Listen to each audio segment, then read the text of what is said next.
Hello everyone, this is Steve, and welcome to the very first installment of what is contractually guaranteed to be 3,000 episodes of Just a Guy in a Garage.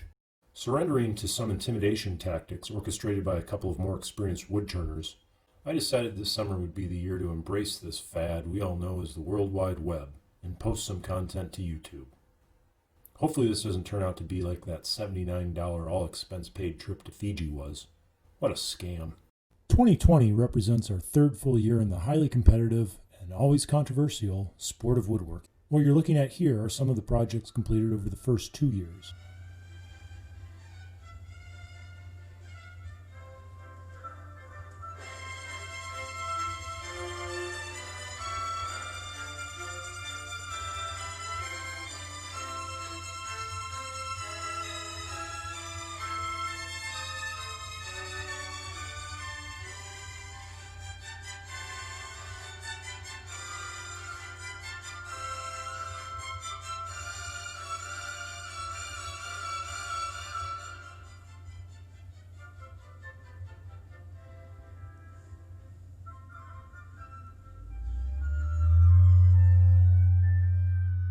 We procured this piece of walnut at a Woodturners Association meeting last summer for just the right price. After sitting around since last July, we thought the wood had dried enough. The moisture meter read 6.4% to 7% across most of the log. Relatively speaking, the ends were much wetter.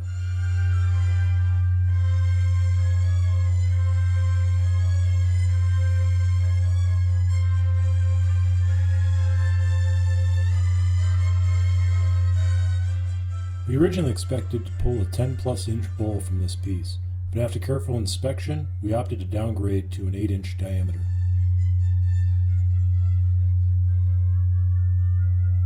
The remainder of the log will likely be integrated into other projects down the road, or used as kindling for our gas fireplace.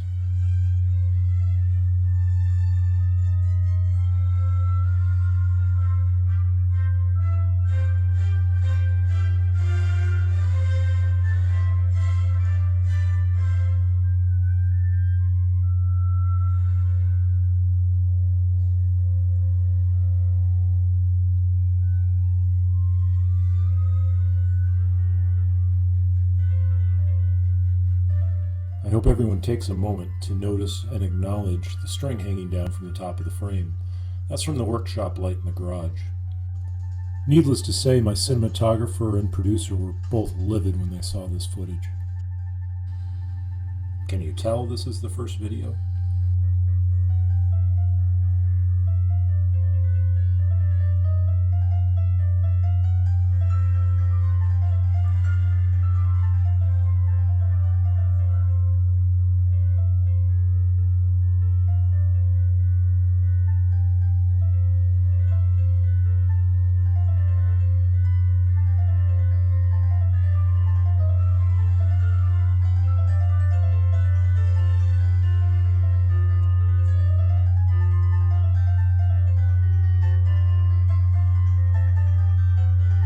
You'll notice I migrate between using carbide cutters and traditional tools. I don't necessarily have a preference of one versus the other. However, I tend to lean a little bit more towards carbide cutters when I'm turning the outside of a bowl, and traditional tools when I'm turning the inside of the bowl.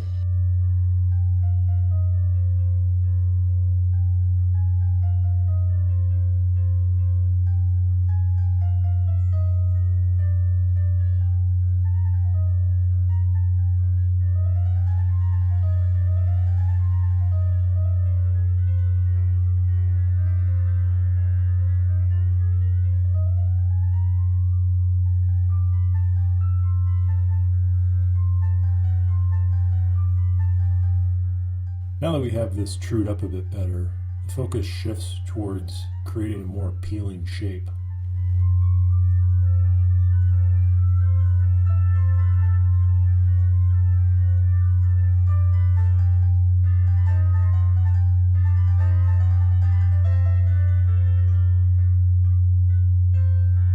Checking on the progress thus far, it looks like we have a couple of cracks that developed as well as a small punky wood area. I filled it in with CA glue and some sawdust, but we'll have to keep an eye on that going forward.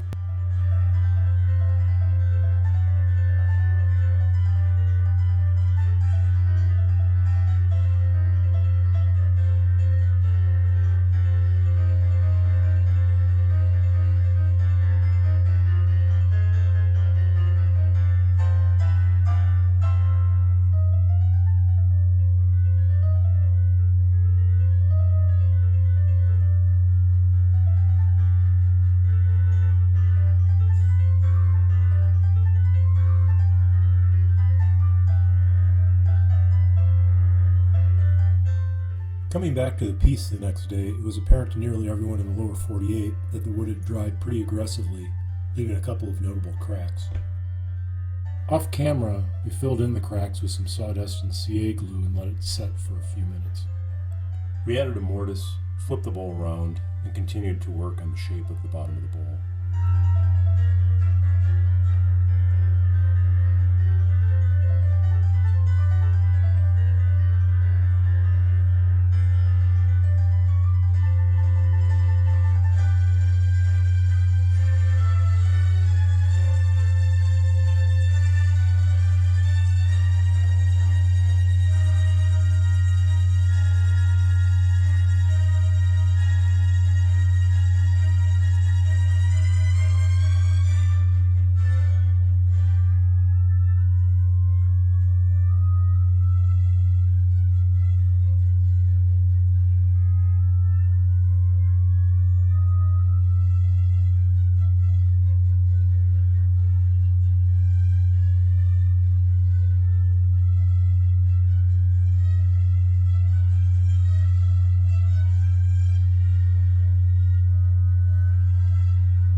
With the shape largely complete, we employed a carbide scraper just to bring down some of the high points.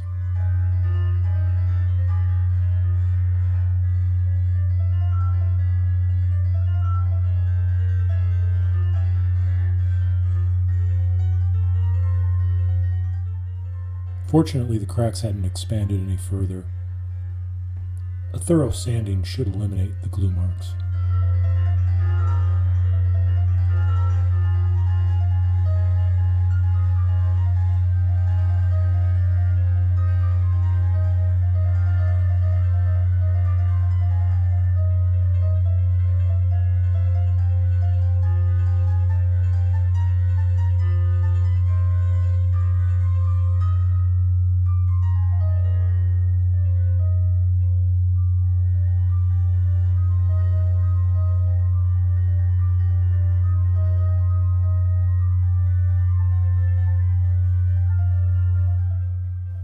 We utilized a square carbide cutter to get a better foothold on the live edge.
After a couple of trips around with the negative rake scraper, we were left with this form. As pleased as we were with the internal shape, we were equally as dissatisfied with the external. As such, we set out to change the form a bit to make it look a little less like a World War II German combat helmet.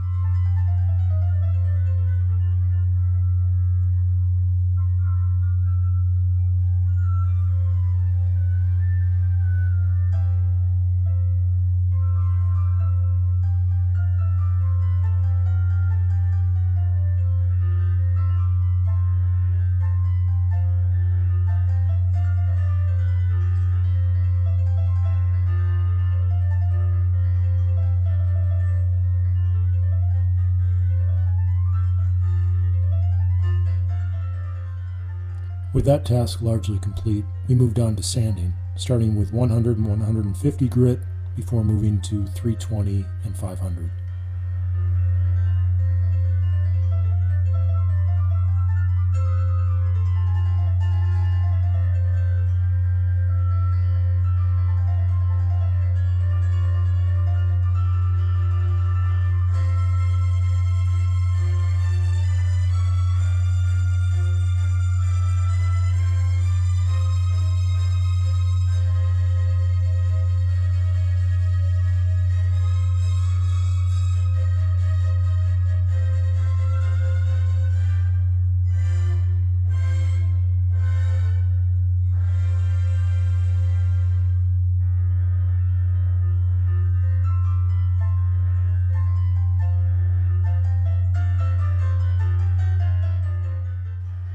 We applied a liberal coat of mineral spirits to remove all the dust, before migrating to sanding sealer, which in this case comprised of 50% denatured alcohol and 50% shellac.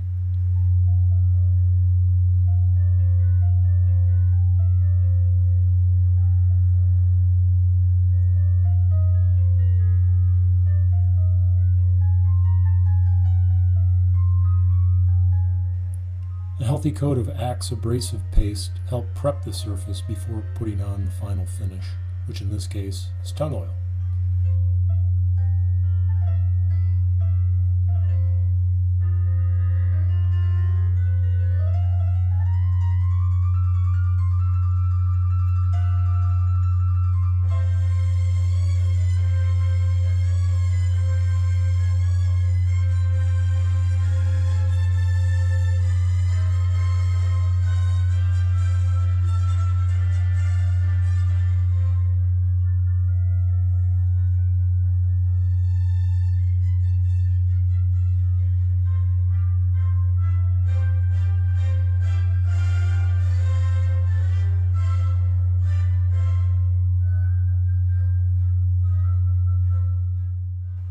A good-sized box from the folks at Amazon helps prevent any fine particles from getting on the surface.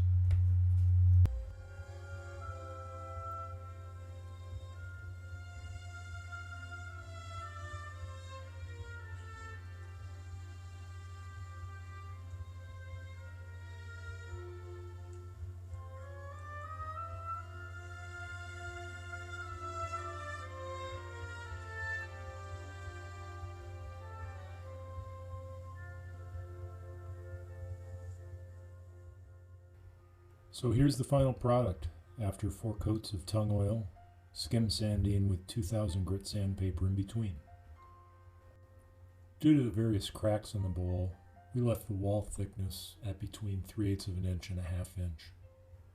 Overall, it lends itself to a bit more of a rustic look.